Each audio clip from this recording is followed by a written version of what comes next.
Nursery rhymes and pastime stories for children and kids of all ages. The White Snake by the Brothers Grimm. A long time ago there lived a king who was famed for his wisdom through all the land. Nothing was hidden from him, and it seemed as if news of the most secret things was brought to him through the air. But he had a strange custom. Every day after dinner, when the table was cleared and no one else was present, a trusty servant had to bring him one more dish. It was covered, however, and even the servant did not know what was in it. Neither did anyone know, for the king never took off the cover to eat of it until he was quite alone. This had gone on for a long time, when one day the servant who took away the dish was overcome with such curiosity that he could not help carrying the dish into his room. When he had carefully locked the door, he lifted up the cover and saw a white snake lying on the dish. And when he saw it, he could not deny himself the pleasure of tasting it. So he cut off a little bit and put it into his mouth. No sooner had it touched his tongue than he heard a strange whispering of little voices outside his window. He went and listened, and then noticed that it was the sparrows who were chattering together and telling one another of all kinds of things which they had seen in the fields and woods. Eating the snake had given him power of understanding the language of animals.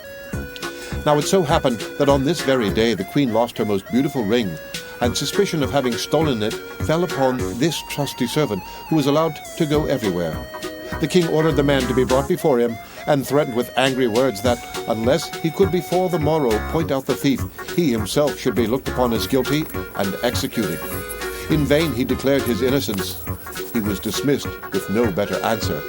In his trouble and fear, he went down into the courtyard and took thought how to help himself out of his trouble. Children Now some ducks were sitting together quietly by a brook and taking their rest.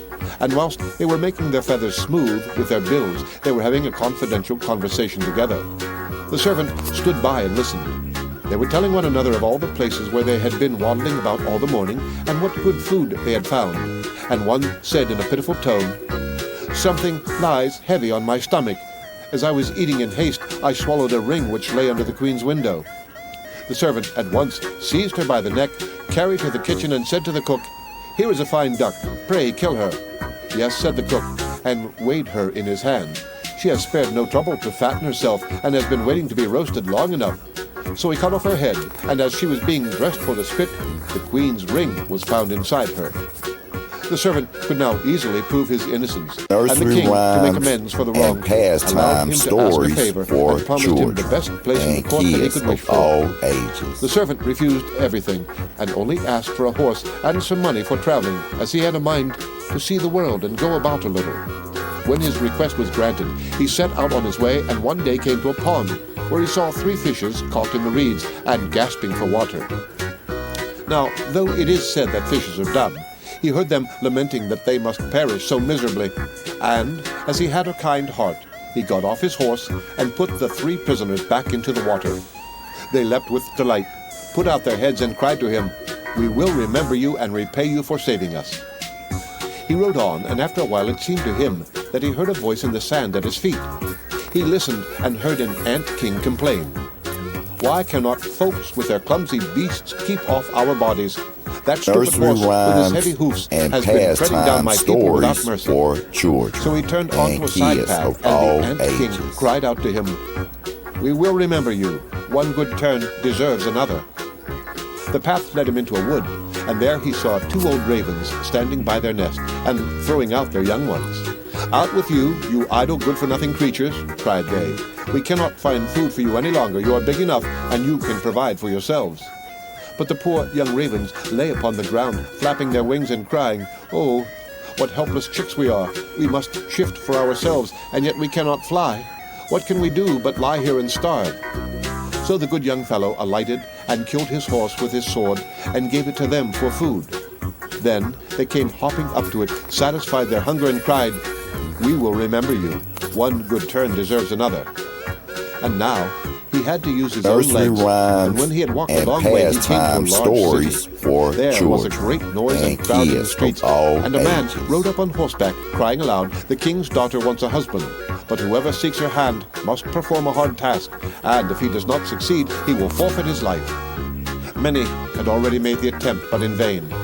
Nevertheless, when the youth saw the king's daughter, he was so overcome by her great beauty that he forgot all danger and went before the king and declared himself a suitor. So he was led out to the sea, and a gold ring was thrown into it before his eyes. Then the king ordered him to fetch this ring up from the bottom of the sea, and added, "If you come up again without it, you will be thrown in again and again until you perish amid the waves." All the people grieved for the handsome youth. Then they went away, leaving him alone by the sea. He stood on the shore and considered what he should do, Nursery when suddenly rhymes he saw three and fishes come swimming pastime towards him, stories and they for were the very children fishes whose lives he and had kids saved. of all The one in the ages. middle held a mussel in its mouth, which it laid on the shore at the youth's feet. And when he had taken it up and opened it, there lay the gold ring in the shell. Full of joy, he took it to the king and expected that he would grant him the promised reward. But when the proud princess perceived that he was not her equal in birth, she scorned him and required him first to perform another task. She went down into the garden and strewed with her own hands 10 sacks full of millet seed on the grass. Then she said, "Tomorrow morning before sunrise, these must be picked up and not a single grain be wanting." The youth sat down in the garden and considered how it might be possible to perform this task. But he could think of nothing, and there he sat sorrowfully awaiting the break of day when he should be led to death. But as soon as the first rays of the sun and shone into the garden, pastime he saw stories all the for 10 sacks children standing side by and side, kids quite of full, all and not a ages. single grain was missing. The ant king had come in the night with thousands and thousands of ants, and the grateful creatures had, by great industry, picked up all the millet seed and gathered them into the sacks. Presently, the king's daughter herself came down into the garden and was amazed to see that the young man had done the task she had given him. But she could not yet conquer her proud heart and said, "Although he has performed both the tasks, he shall not be my husband until he had brought me an apple from the tree of life." The youth did not know where the tree of life stood, but he set out and would have gone on forever as long as his legs would carry him, though he had no hope of finding it. After he had wandered through 3 kingdoms, he came one evening to a wood and lay down under a tree to sleep. But he heard a rustling in the branches, and a golden and apple fell into his pastime hand. stories At the same for time, 3 children ravens flew and down to him, kids of perched all themselves upon ages. his knee, and said, "We are the 3 young ravens whom you saved from starving. When we had grown big and heard that you were seeking the golden apple, we flew over the sea to the end of the world where the tree of life stands, and have brought you the apple." The youth, full of joy, set out homewards and took the golden apple to the king's beautiful daughter, who had now no more excuses left to make. They cut the apple of life in 2 and ate it together, and then her heart became full of love for him, and they lived in undisturbed happiness to a great age. The end of The White Snake by the Brothers Grimm, read by Rick Kistner for Lit to Go on the web at fcit.usf.edu.